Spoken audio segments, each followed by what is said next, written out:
Pendengar seri Swan Sumbi yang masih menemani Anda. Pendengar, Indonesia akan merayakan hari ulang tahun kemerdekaan ke-79 ya, dengan tema Nusantara Baru, Indonesia Maju. Lalu bagaimana kita memaknai hari ulang tahun kemerdekaan Republik Indonesia yang ke-79 dengan tema Nusantara Baru, Indonesia Maju? Kami akan perbincangkan bersama dengan narasumber kita. Sudah bersama Pro 1 RRIND pagi ini, Johannes Joko, tenaga ahli utama Kantor Staf Presiden. Selamat pagi Pak Joko.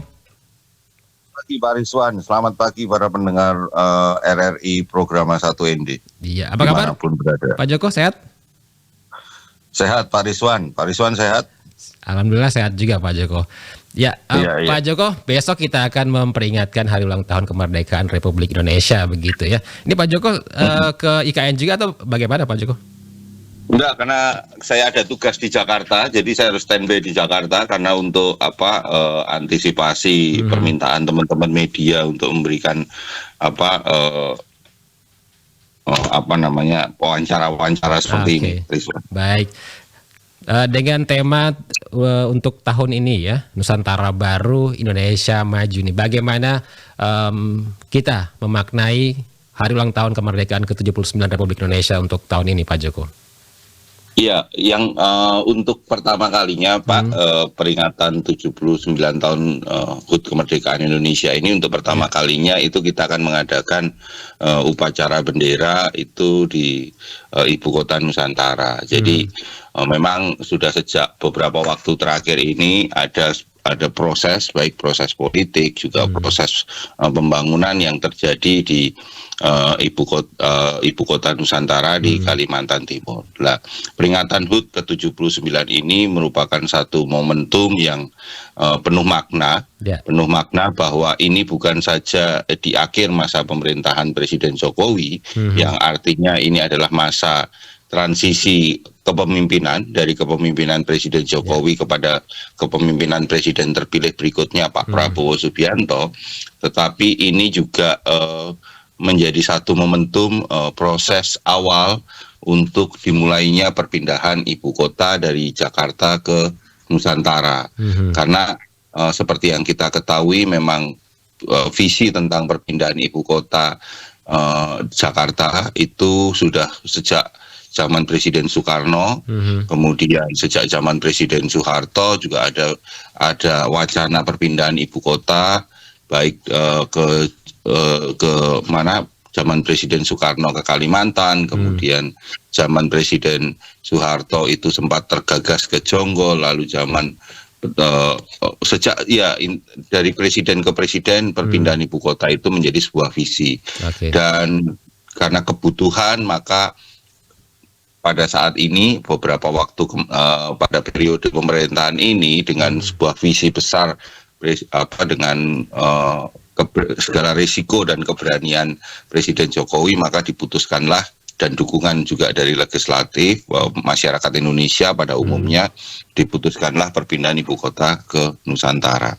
Nah, dari cerita ini tadi, rentetan ini semua Pak, ini juga bisa kita maknai sebagai sebuah momentum.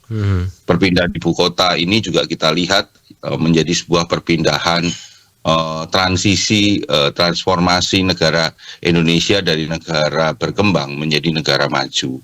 Dan inilah yang menjadi sebuah kekuatan besar kita untuk betul-betul meretas jalan menuju negara maju yang digagas dengan visi Indonesia Emas 2045. Itu Pak Rizwan. Ada dua transisi besar tadi Pak Joko ya.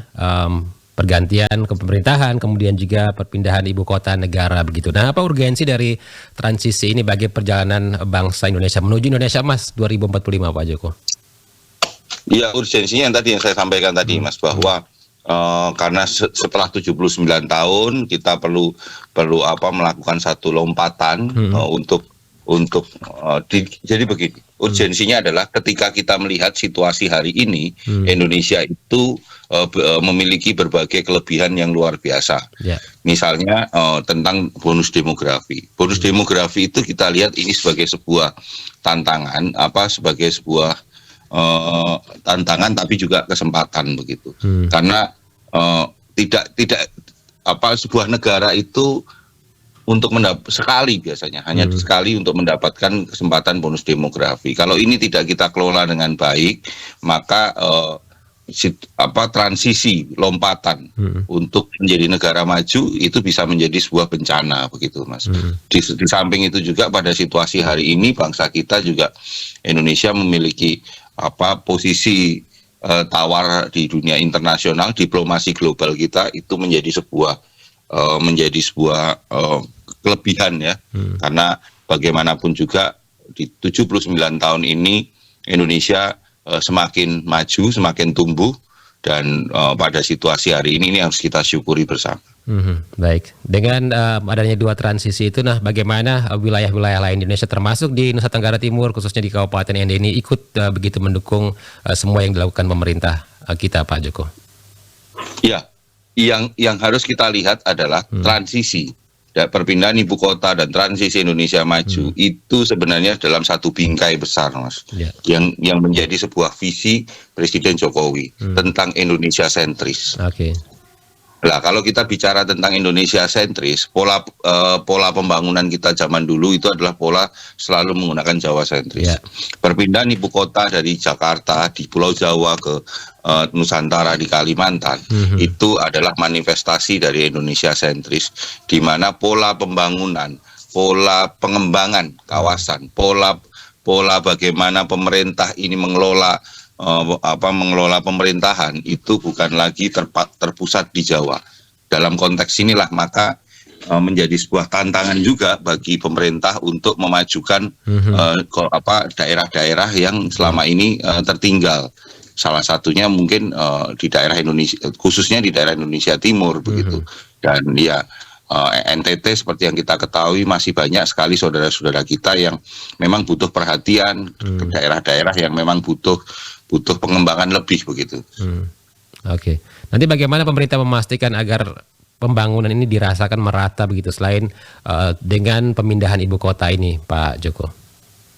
Ya, tentu sekali lagi dengan visi Indonesia sentris itu, pembangunan itu harus dipastikan merata. Dan bagaimana pemerintah memastikan ini terjadi pemerataan? Ya, kita lihat saja sekarang pengawasan itu dilakukan di tingkat pusat berjenjang sampai ke bawah, tetapi alokasi anggaran terutama khususnya yang mungkin besok akan disampaikan Bapak Presiden itu lebih difokuskan itu kepada pembangunan untuk wilayah-wilayah yang tertinggal. Salah satunya contoh selama pemerintahan Presiden Jokowi itu anggaran pembangunan itu lebih banyak diberikan kepada wilayah-wilayah Indonesia Timur gitu, wilayah Indonesia yang tertinggal.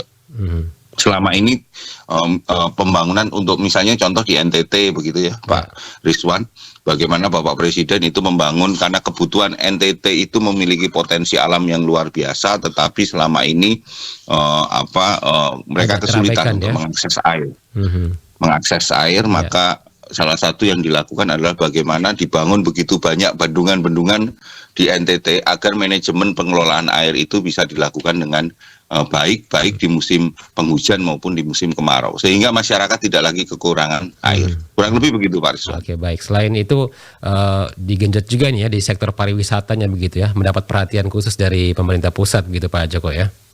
Iya betul, salah satunya adalah dengan penetapan proyek strategis nasional destinasi premium Labuan Bajo. Nah ini kan tentu ini harus disambut oleh masyarakat. Sekali lagi, kalau kita bicara pariwisata, kita bukan hanya bicara tentang tempat keindahan destinasi, tetapi kita bicara tentang budaya, bicara tentang habit dari masyarakat, agar masyarakat itu juga sadar tentang pariwisata. Nah, kalau sudah sadar pariwisata, itu maka apa yang dilakukan masyarakat itu akan mengabdi pada agenda itu, sehingga turunan-turunan di bawahnya itu akan memperkuat, Pak. Memperkuat bagaimana pengembangan sektor pariwisata, mulai dari kulinernya, mulai dari perhotelannya, mulai dari dari kebiasaan hidupnya, toleransinya, itu akan menjadi sebuah kekuatan. Baik. Kabarnya nanti akan ada banyak kejutan besok ini, Pak Joko ya, di peringatan hari ulang tahun di IKN ya. Iya, kurang lebih seperti itulah. Karena ini kan untuk pertama kalinya dilaksanakan di 2 tempat ya, upacaranya nanti, yaitu di Nusantara dan juga di Jakarta, Pak. Oke, jadi semua mata pasti akan tertuju kepada IKN ini untuk melihat sejarah yang akan terjadi di sana besok, Pak Joko. Terakhir Pak Joko, apa pesan Anda Pak Joko untuk pendengar Pro 1 RRND pagi ini terkait dengan tema kita memaknai ulang tahun ke-79 Republik Indonesia dengan Nusantara Baru Indonesia Majunya dan juga ikut mensukseskan semua program pemerintah. Silakan Pak Joko. Ya, untuk para pendengar program 1ND, salam dari saya. Marilah kita bersama-sama menyambut ulang tahun kemerdekaan RI ke-79 ini dengan lebih meriah, dan juga kita lihat dan kita sambut bahwa inilah transisi kita, inilah momentum kita untuk melompat menjadi negara maju, dan pada titik ini menjadi tanggung jawab kita untuk mempersiapkan diri kita, orang-orang di sekitar kita, lingkungan kita, daerah kita, untuk bersama-sama menyambut menangkap peluang dan kesempatan ini. Oke. Demikian Pak Rizwan. Baik Pak Joko, terima kasih waktunya untuk Pro 1 RRND pagi ini. Selamat beraktivitas, selamat pagi, salam sukses. Iya, terima kasih Pak Rizwan. Salam sukses. Pendengar, baru saja bersama kami tenaga ahli utama Kantor Staf Presiden Johannes Joko.